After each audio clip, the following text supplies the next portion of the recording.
The Gauteng Province has identified and profiled 442 kingpins that are causing the worst crimes in the province, with 50 of these already arrested. This was confirmed by Gauteng Premier Panyaza Lesufi when he delivered his State of the Province address last night in Tshwane. The Premier also announced that to improve access to water supply, City Power will take over the electricity supply of the Eikenhof pumping station, while Eskom will take over Emfuleni pumping station. Now, this was the Gauteng Premier's first State of the Province address in the Government of National Unity, and he joins us this morning to talk more about the commitments that have been made. Good to see you, Premier. Nice to see you. It's nice to talk to you. Thank you so much. And thank you for making the trip into studio this morning. I want to talk about your venue for last night, because I think that's... Let's start with positives first, because that is a big positive. I mean, you decided to be in the Tshwane Automotive Zone. Talk to us about this and how it's actually performing. It's a new city, made of cars. Many people normally say after 1994, we've never built a city, you know. We felt we need to demonstrate a new city that is producing almost 725 cars per day on our behalf. It's a partnership with the National Department of Trade and Industry, together with the local municipality of Tshwane. We felt that that's the only way to create jobs, that we create special economic zone, tailor-made for a certain sector, give them all the support they need, logistical support, skills that they need, and everything. And it has worked. It has created 8,000 jobs. Now they want to go to phase 2.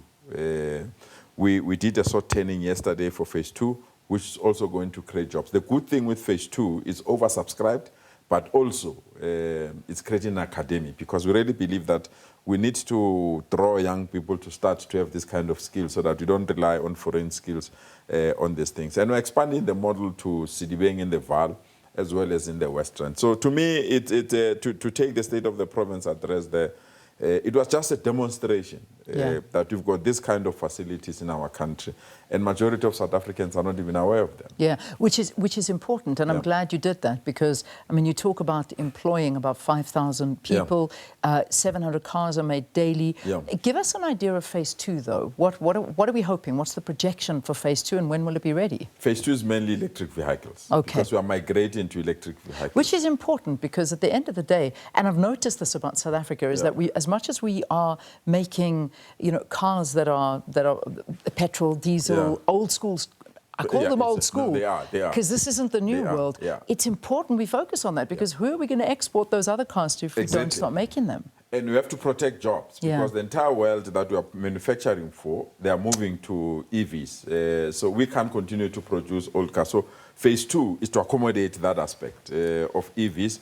And already Ford, the new Ford Ranger will be produced from there, and it will also be transported all over the globe. So it's oversubscribed, and I couldn't believe it. So we're starting construction next month. It's also creating almost close to additional 4,000 jobs there during the construction period. And we are excited that this is a new form of job creation. It's a magnet for new jobs. Why can't we expand it to other regions? So that is why Western and Sidibeng, they are on the pipeline, and I'm quite excited that I'm going to have this kind of work. But also expanding our Hautrain. It has worked. People are using it now. We really believe that take into consideration new developments. Let's expand it to either 4 ways to deal with the traffic there, and also take it to Lanseria, because we want to expand Lanseria Airport to be another feeder within our aviation industry. It's not the first time you've promised the expansion of the Hautrain. This is something you have said. Where are we? We've adjudicated the current contractor that is running the current Hautrain. Their contract ends in 2026, and in 2027, a new development will start. That is why we are pumping it, so that people must know that they have to start to prepare now, not only for skills, but also for small business opportunities, so that they can be part of this big project. 125,000 jobs, that's massive. So we're only looking 2027. 2027, that's when the construction starts. So it's a while away. People are complaining about the Hautrain today on social media, unfortunately, because Hautrain says, yes, we're up and running, and the next second they put out a a statement saying the trains aren't working, though. So people are finding that lately to go on the Hautrain has been a very unreliable way of transport. Well, it is reliable, to be quite frank. The investment that we've made there, it can't go to waste. I think the only challenge we had it's the underground setup. Because if you have an infrastructure that is underground, it's bound to have its own limitation and challenges. But to say it's not reliable, I'll be the last person to differ with those that are utilizing the service. And last, obviously, in Rosebank, with somebody drilling our tunnel, and that's what caused the problem. But if it's not running, I'll check with the team why it's not running, because it needs to be consistent. Because public transport is like that. It carries people's hopes and it carries people's responsibility. So if it's not consistent and reliable, then does not deserve to be called public transport. Well, it certainly does, because I know that this is a big thing, and perhaps it's worth you looking into it again, because I mean, a borehole and it stops it for so long, and now the trains aren't working, and the Hautrain has always been very reliable, but things don't seem to be as efficient as they used to be. Remember, it's also coming to an end. That's why 2026. So since 2010, we need to change everything. Because we don't want aging infrastructure to catch up within that sector in particular. Premier, I want to talk. I mean, I wanted to start on a good note, because that is fair. It is fair to celebrate the successes. No, thank you so much. What is not fair, unfortunately, as a Joburg resident, as a born and bred Joburger, this is my home. As a permanent resident, and it breaks my heart, Premier. This city is breaking my heart. The more I'm living in it and driving around it, I cannot drive on a road that doesn't have a pothole. I cannot find a traffic light that's actually working. When I'm sitting at a traffic light and I'm seeing a homeless person directing me home, and I'm depending on him to get to my house safely, I'm in trouble. The crime, I get to my house and I lock my door and I'm scared to go out. The hospitals, people are desperate in states that they cannot go to hospitals because they're just in such a derelict position. The buildings are falling apart. The infrastructure is not working. The water is not being pumped. The electricity is a problem. The homelessness, the addiction, the list. I could go on, but I'm not going to. But these are mammoth problems. Premier, where are we going as a province? And I share your frustration. That is why I explicitly explained those 13 problems. And I'm glad. I thought you were reading my speech, your frustration, because that's exactly what is in my speech. And if we can't solve them, we can't claim to be government. But must also accept the reality. 70% of the issues that they've raised are local government. And with the economy not performing and many people not working, what happens? You have to give them water, whether they are working or not.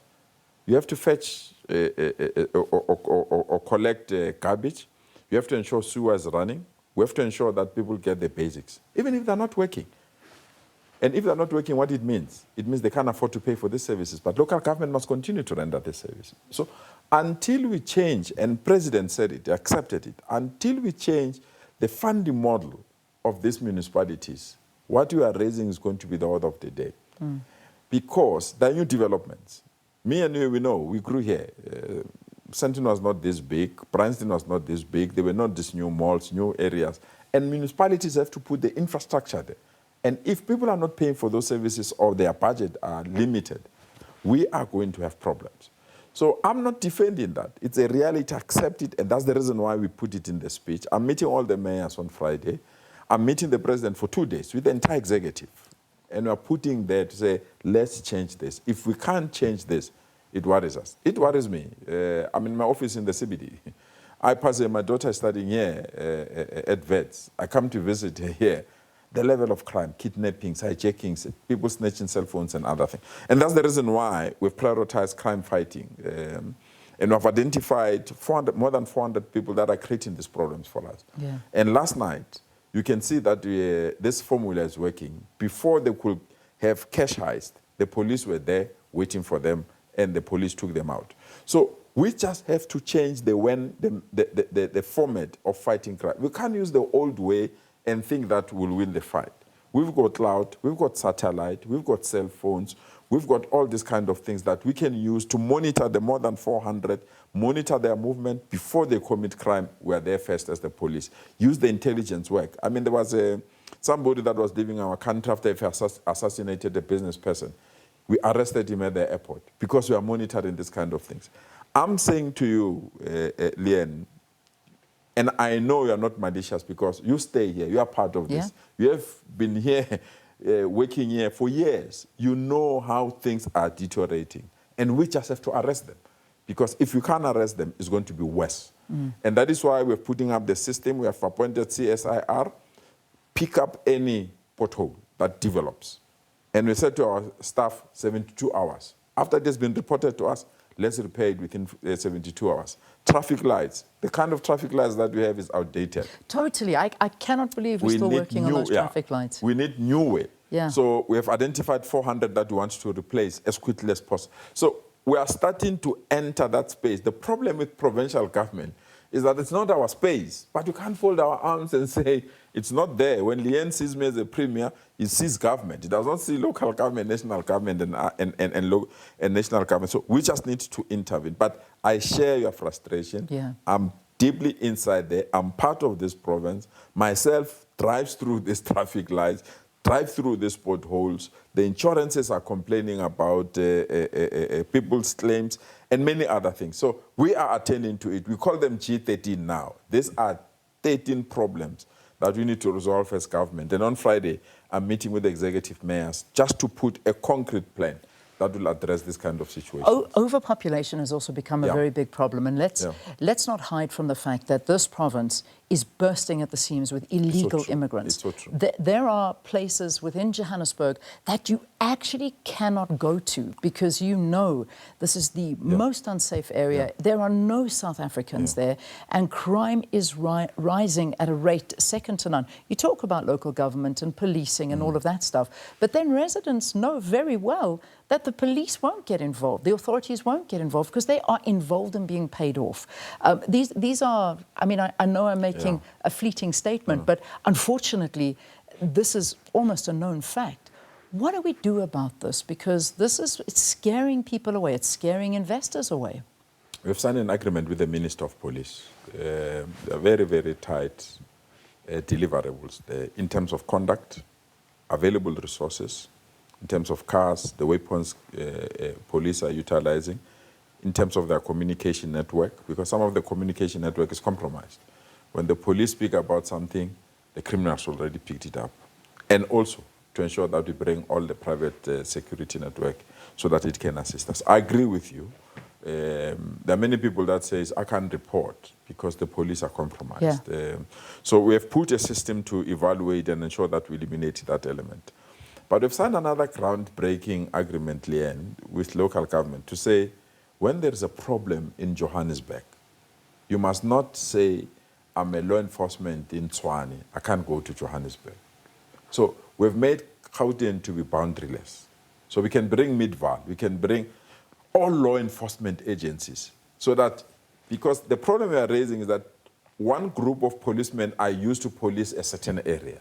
And now we are bringing new people so that we don't have these things of bribes. We don't have these things of people that are lazy to attend to it. So it's an addition that we are putting, it's new. Let's give it time to check whether it will work or not. But the conduct of our policemen, I concur with you. It needs just a radical change. We can't continue with this kind of enforcement. But they're good policemen as well. They certainly are. And there's no doubting it. They are good policemen as well. And I don't want to paint them with one brush. And those that are not doing the good that we expect of them, we must find a mechanism of eliminating them as quickly as possible. There was a promise and an investment that you had made of 2.5 billion rand to build 18 schools. Where are we? We've already started with 2 of the 18. 2 of the 18. Already constructed. They're in construction as I'm speaking to you now. And that's the reason we didn't want to announce them until we are dead sure. What is this arrangement? It's what you call front loading. National government, for example, it will give us 400 million every year to build schools. But me and you, we know, we've got 1.5 million people coming to our province every year. So 400 million can only build 4 schools. So what they've done, they've given us all the 400 millions in the next 10 years now. Instead of giving us every year, they've combined the 400 million and say, take it now, build now. So it's a new creative way that Treasury has given us. So of the 18, we want to eradicate math schools first, and mobile schools, and where there are pressures as well, so that we can have this. So it's there, it's in our bank account. It's not money that we're still waiting for. And our construction companies have already appointed to start the building. So we'll have 18 new schools in our province sooner than we thought. So sooner than we thought this year? Yeah. No, 2 have started, so we've given them the deadline that they must build the schools in the next between 28 and 48 months. Okay, good. I'll hold you to that one. Please do. Then finally, there's so much, but I just don't have time. Hospitals. It's a very big problem when we talk about the massive deficit from the Gauteng Health Department, 4.3 billion to 7.3 billion in 3 months. Infrastructure is falling apart. People are not receiving the healthcare they deserve.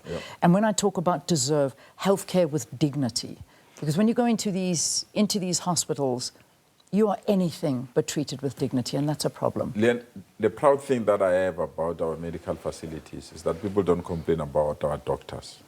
People don't complain about the skill and the capacity that we have in terms of clinicians. People are complaining about facilities, and that's what we need to change. Yeah. And the core function is these experts that we have in public health system. There's no one that I've heard that I went for a hip replacement. They replaced my head, not my hip. Pardon me there. I'm saying to you, if we can't change the infrastructure set up of our hospitals, we're not going to win the battle. And in the speech, we've indicated the 5 big hospitals that we've already concluded their ICU unit. Change them, modernize them, and make them to be the way we want them to be, so that the clinicians and experts that are working there, they can work in a condition that is ideal.